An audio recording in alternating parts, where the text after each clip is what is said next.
Salut à tous, on se retrouve aujourd'hui pour parler du Paris Saint-Germain ce mardi 11 novembre et on commence tout d'abord avec la trêve internationale qui a commencé officiellement hier, donc c'est jusqu'au 18 novembre prochain. Le 18, c'est mardi prochain. Voilà, donc il y a 8 jours en tout de trêve.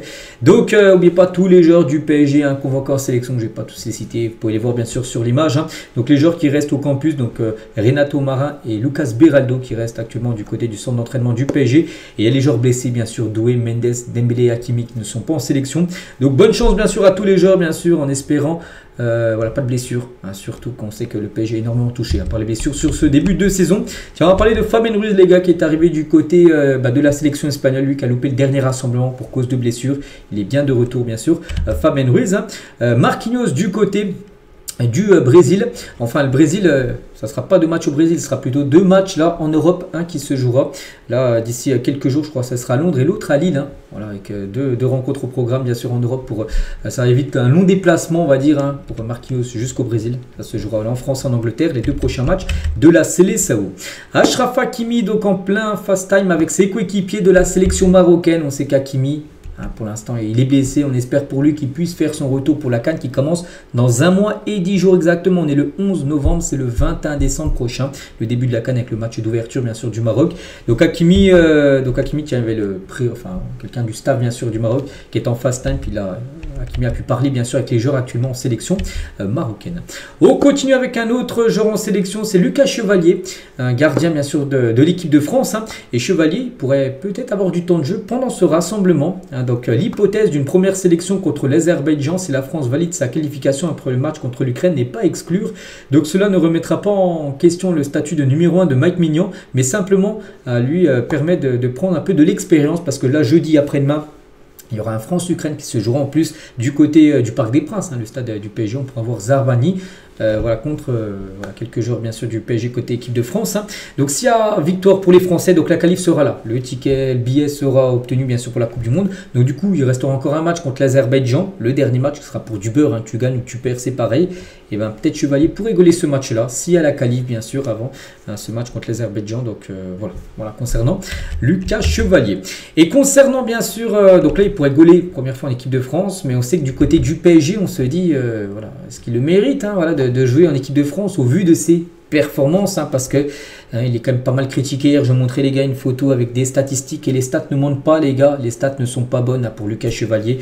Il prend un but tous les 2,3 tirs cadrés, ça fait beaucoup les gars pour un gardien du standard du PSG. Il faut faire mieux. Il faut faire mieux. Bon, on espère que ça aille mieux bien sûr au fil de la saison parce que là, plus la saison va avancer, plus les matchs seront importants. Mais en tout cas, l'entourage de Lucas Chevalier a constaté, comme nous, qu'il sous-performait et qu'il lui manquait encore un match référence. Voilà, même son entourage voit qu'il sous-performe, c'est-à-dire en gros qu'il peut faire beaucoup mieux. En gros, Lucas Chevalier, tout le monde le sait. Peut-être oui, faire un match référence et que ça lance enfin sa saison parce que pour l'instant, sa saison n'est pas lancée. Il a fait quelques arrêts. Oui, heureusement qu'il a déjà fait quand même quelques arrêts, mais il y a eu quand même beaucoup de buts. On se dit qu'il a peut-être pu faire beaucoup mieux. Donc c'était pour ça peut-être il manque son match référence pour lancer enfin cette saison bien sûr pour le nouveau gardien parisien. Et Chevalier n'a pas le mental pour le PSG. Tiens, quelques infos aussi concernant le gardien parisien parce que le poste bien sûr de gardien de but, que ce soit apparu même dans n'importe quel club de foot, c'est un poste très important bien sûr et c'est sans doute pas un hasard si début octobre il a par exemple restreint la possibilité de laisser des commentaires sous ses posts Instagram. C'est que depuis quelques semaines avant les gars, il y a 2 ou 3 mois, tu pouvais mettre des messages sur son compte Instagram, mettre une photo, tu pouvais commenter. Et là, depuis 1 mois à peu près, impossible. Impossible de commenter parce que peut-être il a reçu beaucoup de critiques, tout ça. Et du coup, il a fermé en gros ses commentaires, son espace commentaire. Donc, Karim Boukou, donc à l'origine de l'arrivée de Lucas Chevalier à Lille, il a dit être gardien à Paris.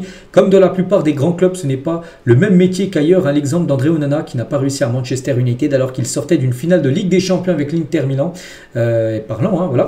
Un ancien joueur du club aussi, normalement, quand tu signes au PSG, c'est que tu fais partie des tout bons sur le plan technique et tactique, mais c'est ton mental qui fait que tu as ou non le niveau pour être un joueur du PSG. Je me souviens avant Un match important d'avoir vu dans le regard d'un très bon gardien à son entrée sur la pelouse qu'il n'arriverait pas à gérer l'événement et il n'a pas été le seul à passer par là. Et Bernard Lama, ancien gardien du PSG, il a dit à Paris tout est différent et on le sent dès qu'on arrive. Le PSG ne laissait pas indifférent et était au centre de toutes les attentions. Mais c'est encore pire aujourd'hui. La pression est encore beaucoup plus importante qu'à l'époque. Tout prend plus de proportions parce que Paris ne laisse personne indifférent. Donc voilà, c'est peut-être toute cette pression qui font en gros qu'il a du mal en gros. Lucas Chevalier. Voilà, on est toujours avec lui. Bien sûr, voilà, moi je suis à fond derrière lui, même si pour moi la Paris aurait jamais dû laisser partir Donnarumma. Tu pouvais faire venir Chevalier, mais tu gardais Donnarumma. Voilà, Donnarumma, je pense, aurait été numéro 1 voilà, sur ce début de saison. Bon, maintenant c'est Chevalier qui est là, Donnarumma est parti. À lui maintenant de monter son niveau, bien sûr, parce qu'on sait qu'il peut montrer de belles choses. Il l'a montré à Lille, maintenant on veut qu'il le montre à Paris. Voilà. On continue les gars, on va parler d'un joueur, lui en tout cas, la pression... Peut-être il l'a beau, enfin ça m'étonnerait, mais en tout cas lui il est exceptionnel. C'est João Neves, tiens, il est du côté du Portugal, il est en conférence de presse. Tiens, João Neves, on va revenir sur quelques déclarations de sa part. Donc il dément tout d'abord les infos sur son état de forme. Je me sens en pleine forme à 100%, je suis là pour contribuer à 100% au bien de l'équipe nationale portugaise, donner le meilleur de moi-même et aider l'équipe à se qualifier pour la future Coupe du Monde. João Neves, donc c'est ce que je dis toujours, à mon avis, je ne privilégie jamais mon but ou ma passe D, je pense au collectif. Si on gagne et qu'on se qualifie, je suis toujours content, que ce soit grâce à mon but ou non, peu importe, j'espère marquer mon premier but pour l'équipe nationale, mais on verra. Voilà, lui qui a été buteur il y a quelques jours, bien sûr, avec le PSG avant-hier. João Neves aussi, un journaliste portugais, lui a dit « Le Ballon d'Or est-il un objectif pour vous ?» Donc il a pu répondre hier en conférence de presse. Ça sera toujours le bienvenu si cela se concrétise. Bien sûr, s'il remporte le Ballon d'Or, ce serait exceptionnel. Ce n'est pas après un objectif précis dans ma carrière ni dans ma vision du football. Je pense toujours au trophée collectif, comme beaucoup de joueurs, que ce soit avec l'équipe nationale ou au PSG. Je suis content qu'il y ait autant de qualité. Voilà, en gros, ce qu'il a pu dire par rapport au Ballon d'Or après s'il n'a le remporté, bien sûr, ce serait fou. Toujours avec Neves, j'aime contribuer. Être blessé a été dur, ne pas pouvoir jouer comme je l'aurais souhaité. Ces jours de convalescence m'ont permis de ressentir ce que c'est que d'être sur le terrain et l'envie que j'ai d'y être, bien sûr, sur la pelouse, jouer des matchs de football. Maintenant, j'apporte de la fraîcheur, de l'envie, de l'engagement et je vais essayer de donner le meilleur de moi-même pour aider, bien sûr, l'équipe. Il parle aussi de son collègue à côté de lui, Vitinha, exceptionnel bien sûr. Jouer côte à côte avec Vitinha en sélection. C'est au sélectionneur de décider, Vitinha et moi. Nous devons donner le meilleur de nous-mêmes pour l'équipe nationale. La décision du sélectionneur est toujours prise dans l'intérêt du groupe. C'est vrai que du côté du Portugal, ils ne sont pas souvent titulaires. Enfin, Vitinha aussi, quand même. Maintenant, il a un statut quand même de titulaire au Portugal, heureusement. Et c'est vrai que Neves, voilà, pas tout le temps. Et souvent, même, il occupe le poste de latéral. Des fois, latéral droit-gauche pour dépanner. Bon, après, c'est vrai qu'il y a pas mal de grands milieux quand même qui peuvent jouer au Portugal. Mais c'est vrai qu'on se dit avec Vitinha et Neves, vu ce qu'ils font au PSG, Roberto Martinez, le sélectionneur portugais, devra aligner les deux aussi en tant que titulaire du côté du Portugal, tellement qu'ils sont bons.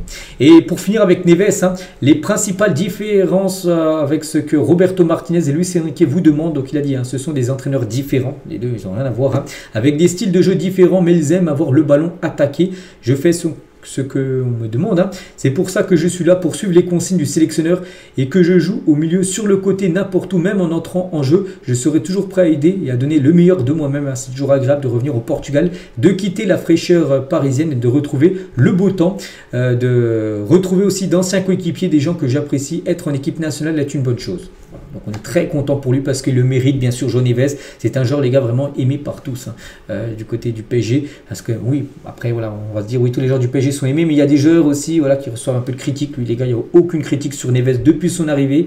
Voilà, il a toujours été exceptionnel, exemplaire du côté de Paris. On est content pour lui, on espère qu'il fasse une belle trêve et surtout qu'il revienne à 100% du côté de Paris. Et concernant son collègue Vitinha, les gars, allez, le PSG officiel, Vitinha a délivré quand même 8 passes dès toute compétition confondue cette saison. Donc plus que tout autre joueur évoluant dans le top 5 européen. Voilà, c'est Vitinha qui a délivré le plus de passes D, donc que ce soit en LDC ou en Ligue 1 depuis le début de saison. Si on prend en compte tous les joueurs des 5 gros championnats européens. Et en parlant de Vitinha, il figure dans l'équipe type de cette 12e journée de Ligue 1. On peut avoir Vitinha au milieu de terrain. On peut avoir un autre Parisien, Zaire Emery également, buteur lors de du match contre Lyon, également présent. Et tiens, pour revenir les gars sur le match contre Lyon, Enrique a apprécié le match des Lyonnais, il a dit, hein, c'est une équipe qui joue très bien. Ils ont fait un très bon match. Ça a été compliqué pour nous, bien sûr. Vous voyez pas que le match était compliqué avec la victoire qui s'est dessinée toute fin de match, un 3-2. Hein. Ils ont beaucoup de blessés, des joueurs très importants, mais c'est une vraie équipe compétitive qui a joué il y a 3 jours en Europa League. Hein. On a pu constater leur fatigue. Hein. C'est compliqué pour tout le monde, hein. Mais j'aime la manière dont ils jouent, leur façon d'attaquer et de défendre. Hein. Donc voilà ce qu'il a pu dire tout simplement. Luis Enrique face à ce match, hein, face à l'équipe de Lyon. Et souvenez-vous les gars, ce match aussi, on va finir avec ça aujourd'hui. Du côté de Lyon, ils ont crié au scandale sur pas mal de situations. En gros, que l'arbitre était en faveur du PSG. En tout cas, la direction de l'arbitrage, hein, ceux qui regardent si l'arbitre a fait son taf le week-end, hein, s'il a été bon, et ben n'a constaté aucune erreur manifeste lors de ce Lyon PSG. Voilà, en gros, l'arbitre a pris toutes les bonnes décisions, même si on sait qu'un coup c'était limite, par exemple Zarbani quand il lève la main, là, le ballon, on ne sait pas si ça touche le bout des doigts ou non. Mais en tout cas, l'arbitre a pris la bonne décision de ne pas siffler pénalty contre le PSG. Voilà. Sur soi-disant, d'après les Lyonnais, il y a une faute de Vitinha sur, je sais plus, Tessman, je crois, juste avant le but de Kvaratskhelia, et ben il n'y avait pas faute. Voilà, parce qu'il n'y a aucune erreur en gros de l'arbitre du match. Enfin, c'est ce qu'ils ont dit du côté de la direction de l'arbitrage. Donc voilà les gars ce qu'il y a à dire aujourd'hui. J'espère que ça vous a plu. On se retrouve nous demain, bien sûr, demain mercredi, pour le prochain numéro. Et je vous souhaite un très bon mardi et à demain.